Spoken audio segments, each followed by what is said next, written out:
Corona की इस वबा में हर आम और खास परेशान है। ऐसे हालात में दिल्ली के कई हॉस्पिटल्स में तनख्वाह से कटौती की जा रही है।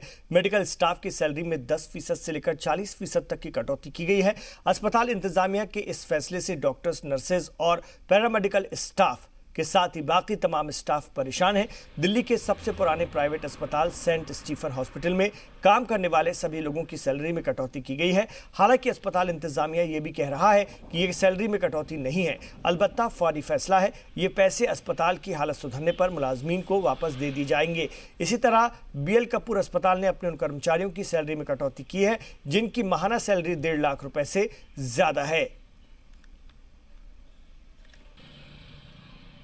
कोरोना वॉरियर्स यानी डॉक्टर, नर्सेज, पैरामेडिकल स्टाफ और हॉस्पिटल का स्टाफ, अब इनके सामने कोरोना के अलावा एक और जंग शुरू हो गई है और वो जंग है आर्थिक जंग। क्योंकि अस्पताल का जो प्रशासन है, अस्पताल का जो मैनेजमेंट है, उसने तमाम अस्पताल में काम करने वाले लोगों की जो सैलरी है उसमें कटौती कर दी है। अलग अलग स्लैब्स में अलग अलग परसेंटेज में कटौती की गई है। जिसकी सैलरी ज़्यादा है उसकी सैलरी में कटौती की दर ज़्यादा है और जिसकी सैलरी कम है उसकी सैलरी में कटौती उसी हिसाब से की गई है। हालांकि जो सेंट स्टीफन अस्पताल का प्रशासन है उनका ये कहना है कि ये जो कटौती की गई है ये सिर्फ अभी जो आर्थिक हालात बने हैं उससे लड़ने के लिए है और हॉस्पिटल के स्टाफ का जो भी बकाया होगा वो उन्हें बाद में दे दिया जाएगा। लेकिन अब इस पूरे मामले पर ये सवाल खड़ा हो जाता है कि वो लोग जो फ्रंट लाइन में हैं, वो लोग जो कोरोना के खिलाफ जंग लड़ रहे हैं, वो लोग जो अपनी जान को जोखिम में डालकर